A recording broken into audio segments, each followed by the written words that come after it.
अस्सलामुअलैकुम, GTV news के साथ मैं हूँ फाइका मौज़म और मैं हूँ जवेरिया अली। बुलेटिन का आगाज करते हुए आपको बताएं कि वज़ीर आज़म इमरान खान की ज़ेर सदारत कोर कमेटी का इजलास हुआ। इजलास के बाद मीडिया से गुफ्तगू में वज़ीर इत्तलात फवाद चौधरी ने कहा कि वज़ीर आज़म महंगाई से मुतालिक पैकेज का ऐलान करने जा रहे हैं। इजलास में करतम तंजीम से मुतालिक किसी नौयत की बात नहीं की गई। महंगाई के हवाले से एक बहुत बड़ा पैकेज वज़ीर आज़म अनाउंस करने जा रहे हैं, एक उसके ऊपर बात हुई है। इस मामले के ऊपर बातचीत जो है वो भी नहीं हो रही है और अभी जिस तरह से शाह महमूद कुरैशी साहब ने कल अनाउंस किया था वो वक्त आने के ऊपर वही बताएंगे। वज़ीर आज़म के मुआविन ख़ुसूसी शहबाज गिल का कहना है कि PTI कोर कमेटी ने इलेक्शन कमीशन से जारी नोटिस पर गहरी तशवीश का इजहार किया है। जमहूरी माशरों में इजहार राय की आज़ादी बुनियादी हैसियत रखती है। इस तरीके से आज़म सवाती साहब को उनके उस नोटिस को हैंडल किया गया और फवाद चौधरी साहब को, तो पाकिस्तान तहरीक इंसाफ की जो पूरी कोर कमेटी थी इंक्लूडिंग प्राइम मिनिस्टर साहब, उनका बड़ा तशवीश था कि जमहूरी मुल्कों में ये जमहूरी रवैये नहीं है कि बात करने की भी आज़ादी ना दी जाए। जमहूरियत में जैसे आप भी बात करने की आज़ादी मांगते हैं तो चौधरी साहब ने या आज़म सवाती साहब ने भी बात की आज़ादी दी। और अब बात करेंगे बढ़ती महंगाई की। अक्टूबर में महंगाई में 1.90% इजाफा रिकॉर्ड किया गया। अदारा शुमारियात ने महंगाई के ताज़ा तरीन अदादोशुमार जारी कर दिए। अदादोशुमार के मुताबिक अक्टूबर 2020 के मुकाबले में अक्टूबर 2021 में महंगाई की शरह 9.19% रही। अपडेट करते चलें आपको बढ़ती हुई महंगाई के हवाले से कि अक्टूबर में महंगाई में 1.90% इजाफा रिकॉर्ड किया गया है। इदारा शुमारियात ने महंगाई के ताज़ा तरीन आदाद शुमार जारी कर दिए हैं। हमारे नुमाइंदे सालिह अब्बासी हमारे साथ मौजूद हैं, इनसे भी हम अपडेट लेते रहेंगे, लेकिन इससे पहले हम आपको बताएं कि आदाद शुमार के मुताबिक अक्टूबर 2020 के मुकाबले में अक्टूबर 2021 में महंगाई की शरह 9.19% रही। पेट्रोल बम, चीनी बम और अब पेशे खिदमत है LPG बम। जी हाँ, हुकूमत ने आटा, चीनी, अशिया खुर्दनोश, पेट्रोल इन सब के बाद अब घरों का चूल्हा जलाने वाली LPG गैस भी महंगी कर दी है। ओगरा ने नवंबर के लिए LPG की कीमत में इजाफे का नोटिफिकेशन जारी कर दिया है। LPG की फ़ी किलो कीमत में 13 रुपये 20 पैसे इजाफा किया गया। LPG की 1 किलो की नई कीमत 216 रुपये 89 पैसे हो गई, जबकि LPG का 11.8 किलो का घरेलू सिलेंडर 155 रुपये 80 पैसे महंगा कर दिया गया। घरेलू सिलेंडर की नई कीमत 2559 रुपये 35 पैसे हो गई। ओगरा ने आवाम को सर्दी का तोहफा LPG की कीमत में इजाफा करके दिया है। लाहौर में ट्रांसपोर्टर्स और घरेलू सार्फिन LPG की फ़ी किलो कीमत में 13 रुपये 20 पैसे इजाफा होने पर हुकूमत से शाकी हैं। इस हवाले से मज़ीद तफसीलात जानने के लिए हमने राब्ता किया है अपने नुमाइंदे वकार शौकत से। वकार, बताइएगा। बिल्कुल, महंगाई में रोज़ बरोज़ इजाफा होते जा रहा है। जिस तरह से दीगर अशिया खुर्दनोश और जो है वो पेट्रोलियम मसनूआत की कीमतों में इजाफा हो रहा है, इसी तरह LPG की जो है वो कीमत में भी इजाफा हुआ है। शहरी मेरे साथ हैं। चंद दिन पहले तो 180 रुपये सेल हो रही थी, अब रेट 100 एकदम ही 200 रुपये चढ़ गया। तो सारी चीज़ों के रेट इस तरह बढ़ रहे दिन ब दिन, पता नहीं लग कौन किस तरफ बढ़ रहा है, क्या बढ़ रहा है, क्या हो रहा है, क्या नहीं हो रहा। बिल्कुल, जैसा कि आपने सुना कि LPG की कीमत में जिस तरह से हुकूमत की जानिब से 13 रुपये में इजाफा करने का हुक्म दिया गया है। लोकल मार्केट में इस वक्त जो है वो LPG की कीमत फ़ी किलो जो है वो 200 रुपये जो है वो फ़रोख्त की जा रही है, जिसकी वजह से ख़ास तौर पे जो है वो रिक्शा ड्राइवर्स को शदीद मुश्किलात का सामना करना पड़ रहा है। इसी तरह LPG जो है वो गैस के तौर पे घरों में भी और दुकानों पे भी इस्तेमाल की जाती है, जिसकी वजह से शहरियों को शदीद मुश्किलात का सामना है। दुकानदार हजरात कहते हैं कि हमें जो है वो LPG जो है वो मार्केट से महंगी मिल रही है और दुकानदार इसी पर जो है वो रेट महंगा कर रहे हैं। दूसरी जानिब शहरी जो ख़रीदार हैं LPG के, वो भी परेशान दिखाई दे रहे हैं। जी, बहुत शुक्रिया वकार शौकत आपका। मुस्लिम लीग नून के रहनुमा एहसन इकबाल कहते हैं कि आज नया पाकिस्तान डरावना ख्वाब बन चुका है। खारजा पॉलिसी नाकाम हो चुकी है, मुल्क इंतशार की तरफ जा रहा है। हालिया वाक़यात ने कायद आज़म के पाकिस्तान को तमाशा बना दिया है। हैदराबाद में सिंध तरक्की पसंद पार्टी के सरबराह डॉक्टर कादिर मक्सी के हमरा मीडिया से गुफ्तगू करते हुए एहसन इकबाल का कहना था कि हम तमाम जमहूरियत पसंद क़ुव्वतों के साथ मिलकर जिदोजहद कर रहे हैं और नून लीग सिंध की सियासत में भरपूर किरदार अदा करेगी। सूबा सिंध की जो सियासी सूरत हाल है उस पर गुफ्तो शनीद करना है और ताउन की राहें तलाश करना है। गरीब गरीब तर हो रहा है।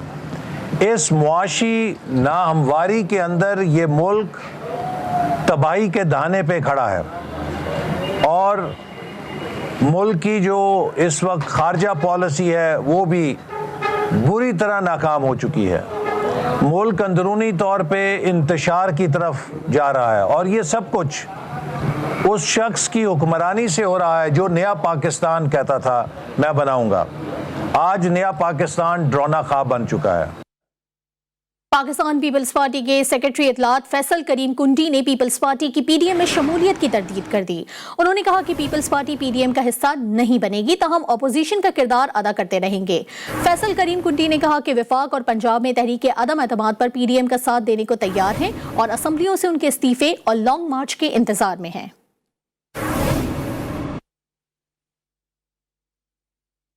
और पीपल्स पार्टी वज़ीर आज़म के खिलाफ अदम एतमाद की तहरीक लाने के लिए मुतहरिक हो गई है। नय्यर बुखारी ने तहरीक के लिए पीटीआई के नाराज अरकान असम्बली के साथ राब्तों का बड़ा इंकशाफ कर दिया। इस हवाले से मजीद तफसीलात जानने थे अपने नुमाइंदे नवाब शेर से। जी नवाब। जी बिल्कुल, मुल्क में एक बार फिर सियासी टेम्परेचर जो है वो हाई होता जा रहा है। मेरे साथ इस वक्त पाकिस्तान पीपल्स पार्टी के मरकजी जनरल सेक्रेटरी नय्यर बुखारी साहब मौजूद है, उनसे इस हवाले से बात करते। देखो वो तो हमारी क़यादत फैसला करेगी, हमारी सीसी फैसला करेगी आसफा भुट्टो साहबा कहाँ से इलेक्शन लड़ती हैं, क्योंकि पाकिस्तान पीपल्स पार्टी की एक तारीख है कि इवन चेयरमैन साहब भी दरख्वास्त देते होते हैं कि मैंने फ़लाँ हल्के से इलेक्शन लड़ना और टिकट चाहिए, तो वो किस हल्के से वो टिकट के लिए दरख्वास्त देती हैं और फैसला फिर हमारा पार्लियामेंट्री बोर्ड ही करता है। जहाँ तक शहबाज शरीफ साहब का ताल्लुक है, तो शहबाज शरीफ साहब लीडर ऑफ अपोजिशन है और उनकी हमायत हमने चेयरमैन बिलावल ने वहाँ की कि इनको लीडर ऑफ अपोजिशन बनाया जाए और पार्लियामेंट के अंदर राब्ते तो रहते हैं। अगर उन राब्तों की आप तफसील जानते तो वो तफसील या तो शहबाज शरीफ साहब बता सकते हैं या बिलावल साहब बता सकते हैं, लेकिन सियासत में राब्ते हमेशा रहते हैं। हमारी कोशिश होगी कि जो अलाइज बैठे हैं, जो नाराज़ बैठे हैं मौजूदा हुक्मरानों से, या वो लोग जो पीटीआई के नाराज़ उनके साथ बैठे हैं, उनसे राब्ते करके। जैसा कि आप लोग देख रहे हैं कि नय्यर बुखारी साहब का ये कहना है कि इलेक्शन जितना जल्द होंगे इस कौम के लिए बेहतर होगा। जी बहुत शुक्रिया नवाब शेर आपका। सरकारी टीवी पर शुएब अख्तर और नुमान न्याज की तल्ख कलामी के मामले पर वज़ीर इत्तलात फवाद चौधरी से एमडी पीटीवी की मुलाकात हुई। एमडी पीटीवी ने वफाकी वज़ीर को तहकीकाती कमेटी की इब्तदाई रिपोर्ट से आगाह किया। शुएब अख्तर ने कमेटी के सामने पेश होने से इनकार कर दिया। उन्होंने मुतालिबा किया है कि नुमान न्याज को टीवी से हटाने तक पेश नहीं होंगे। इस हवाले से मजीद तफसीलात जानने के लिए हमने रब्ता किया अपने नुमाइंदे वक़ार अली सैयद से। वक़ार, ये बताइएगा इब्तदाई रिपोर्ट में क्या कहा गया है, क्या मजीद तफसीलात सामने आई हैं?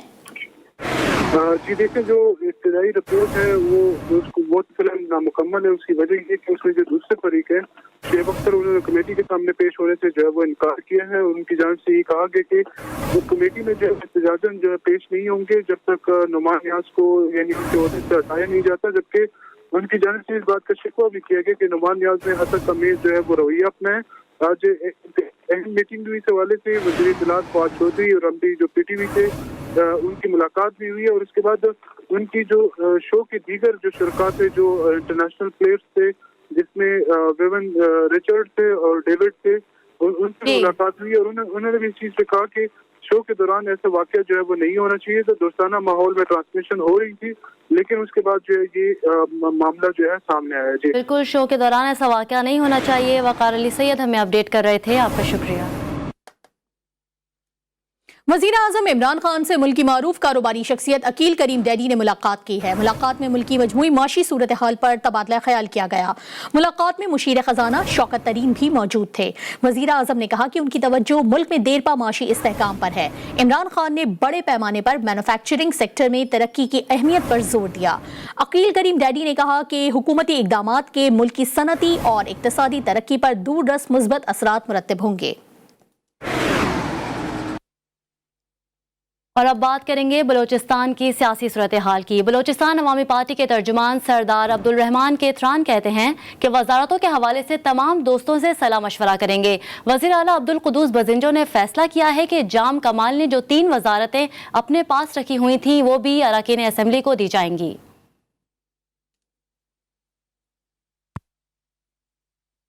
हम तमाम दोस्तों को लाइज को सबको इकट्ठे बिठा के उसमें फैसला किया जाएगा वजारतों का। पहली बात तो ये हो गई। दूसरा, जो जाम साहब की हुकूमत में जाम साहब ने बसीत वज़ीर आला जो महकमे अपने पास रखे हुए थे, सीएम साहब ने ये ख्वाहिश जाहिर किया है, बल्कि फैसला किया है कि तमाम वो महकमे जो वज़ीर आला के पास थे वो दोस्तों में काबीना में बांट दिए जाएंगे। नेशनल बैंक साइबर क्राइम हमले में 3 दिन बाद भी कोई पेशरफ्त नहीं हो सकी। कराची में Imran Riaz additional director FIA ने मीडिया से गुफ्तगू करते हुए कहा कि डेटा चोरी होने से मुतालिक मालूमात गलत हैं। नामालूम अफराद बैंक के नाम लेकर लोगों से मेरी मालूमात हासिल कर रहे हैं। मेरी टीम मामले के हल की कोशिश कर रही है।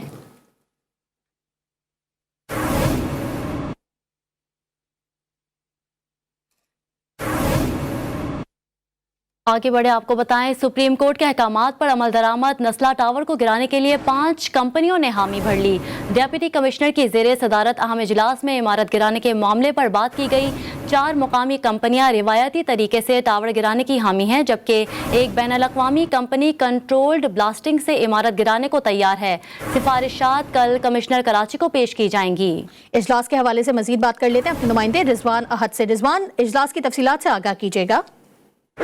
जी बिल्कुल, देखिए डिप्टी कमिश्नर शर्की आसिफ जान सिद्दीकी की सदारत में अहम इजलास हुआ। तमाम इदारे इजलास में मौजूद थे। इसमें 5 कंपनियां जो है उन्होंने अपने कोटेशन जमा कराई गई है, लेकिन उसमें से एक कंपनी जो है वो बैरून मुल्क की और 4 कंपनियां जो है वो पाकिस्तानी है। तमाम जो कोटेशन आई है वो ले ली गई है। कल कमिश्नर कराची को वो भेजी जाएंगी और फिर फैसला किया जाएगा कि किस कंपनी को दिया जाएगा। लेकिन अब तक जो इस बिल्डिंग को गिराने की बात हो रही है, तमाम ज्यादातर कंपनियां ऐसी हैं जो इसे मैनुअल तरीके से गिराना चाहती हैं या गिरेगी, क्योंकि बताया जा रहा है कि पाकिस्तान में पहले कोई ऐसा केस सामने नहीं आया है कि वो धमाके से बिल्डिंग को गिराया जाए। उसके क्या असरात निकलेंगे ये किसी को नहीं पता, इसलिए कोशिश ये की जा रही है कि इसको हाथ से गिराने का अमल किया जाए। लेकिन अब 5 कंपनियों ने अपने कोटेशन तो दे दी है। अब फैसला किया जाएगा 1 से 2 दिन के अंदर कि किस कंपनी को ये ठेका दिया जाएगा और ये कौन सी कंपनी इसको गिराने का काम करेगी। जी शुक्रिया रिजवान। अदालत उज़्मा के बाद अब अदालत आलिया ने भी बड़ा हुक्म जारी कर दिया। गैर कानूनी नस्ला टावर और तिजोरी हाइट्स के बाद अब बारी है पोर्शंस की। सिंध हाई कोर्ट ने 4 मंजिला पोर्शन मक्का टेरेस के खिलाफ कार्रवाई 1 माह में मुकम्मल करने का हुक्म दे दिया। जस्टिस फैसल कमाल का कहना था कि अब हर केस में ऐसा ही फैसला होगा। जस्टिस जफर राजपूत का कहना था कि जो भी बिल्डिंग गैर कानूनी होगी सब गिराना पड़ेगी। जिसने भी बिल्डिंग बनाने की इजाजत दी सब अफसरान के नाम तलब कर लिए गए हैं। अदालत ने DG SBCA को हुक्म दिया है कि अफसरान जिंदा हैं या मुर्दा, हाजिर सर्विस हैं या रिटायर्ड, सबके नाम बताएं और 1 हफ्ते में हर अफसर के खिलाफ कार्रवाई यकीनी बनाएं।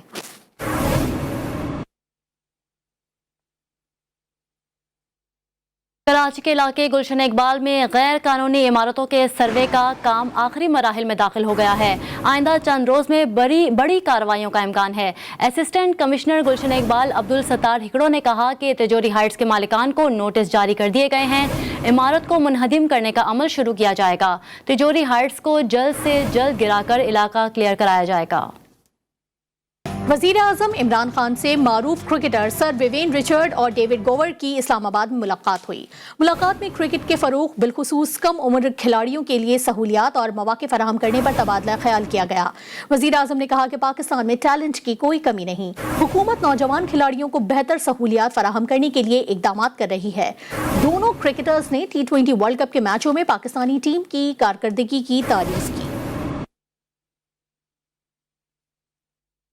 रावलपिंडी के होली फैमिली अस्पताल से नौमौलूद अगवा करने के मामले पर PTI रुकने कौमी असम्बली सदाकत अब्बासी का कहना था कि नौमौलूद का अस्पताल से गायब होना अफसोसनाक है। मीडिया से बात करते हुए उनका मजीद कहना था कि रावलपिंडी पुलिस को बच्चे की बाजियाबी के लिए कार्रवाई का हुक्म दिया है। अस्पताल का अमला मुलविस हुआ तो सजा दी जाएगी।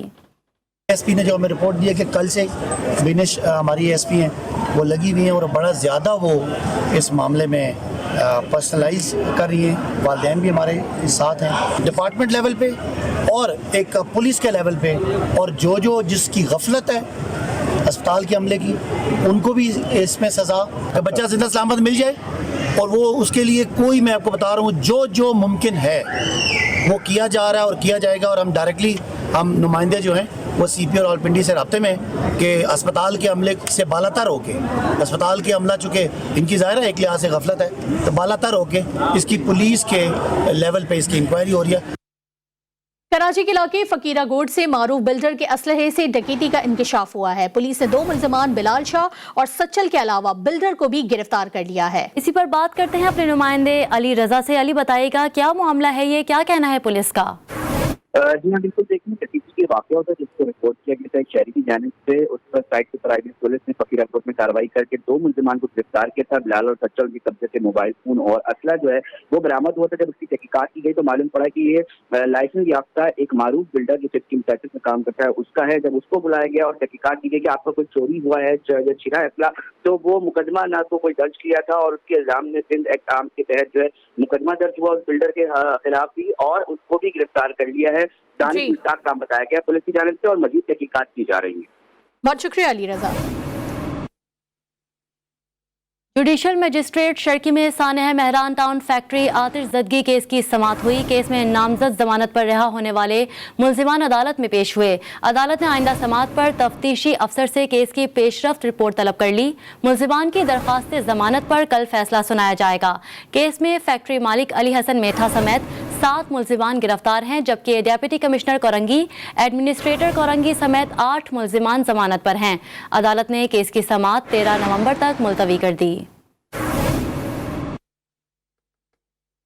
सिंध और पंजाब में वाइल्ड लाइफ की बेहतरी के लिए अबूज़ैबी के शेख की जानिब से 1500 तलोड़ छोड़े गए हैं। अबूज़ैबी के शेख हमदान बिन जैद की हिदायत पर उनकी तंजीम मुबारक ने वाइल्ड लाइफ के अमले की मदद से सूबे सिंध के इलाके थर में 700 और सूबे पंजाब के इलाके रहीम यार खान में 800 तलोड़ आज़ाद किए हैं। ब्रेक के बाद आपको बताएं, सिंध और पंजाब में वाइल्ड लाइफ की बेहतरी के लिए अबूज़बी के शेख की जानिब से 1500 तलोड़ छोड़े गए हैं। अबूज़बी के शेख हमदान बिन जैद की हिदायत पर उनकी तंजीम मुबारक ने वाइल्ड लाइफ के अमले की मदद से सूबे सिंध के इलाके थर में 700 और सूबे पंजाब के इलाके रहीम यार खान में 800 तलोड़ आज़ाद किए हैं। इस अमल का मकसद वाइल्ड लाइफ की बेहतरी है। तलोड़ की नस्ल की अफजाइश नस्ल है। इलाका मकीनों और वाइल्ड लाइफ के अमले ने अबूज़बी के शेख के इस अमल को सराहा। आदमजी लाइफ और हुकूमत सिंध ने हेल्थ केयर बेहतर बनाने के अज़्म का ज़ाहिर किया है। आदमजी लाइफ इंश्योरेंस और हुकूमत सिंध के मुश्तरका मनसूबे के MOU पर दस्तखत की तकरीब हुई। आदमजी लाइफ इंश्योरेंस की तकरीब से खिताब करते हुए आदमजी लाइफ के मैनेजर इब्राहिम का कहना था कि आदमजी लाइफ ने सेहत और तालीम के मैदान में बहुत काम किया है। सिंध हुकूमत के ताउन से डिस्पेंसरीज के लिए काम शुरू कर रहे हैं। अभी 3 डिस्पेंसरी से काम शुरू किया है। DHO डॉक्टर बशीर का कहना था कि हुकूमत सिंध और आदमजी के ताउन से न सिर्फ मरीजों बल्कि अमले को भी फायदा होगा। डिस्पेंसरीज की देखभाल हुकूमत के लिए अच्छी होगी। हम आदमजी के बहुत शुक्रगुजार हैं। एक ब्रेक के बाद हाजिर होंगे हेडलाइंस के साथ। देखते रहिए GTV न्यूज़।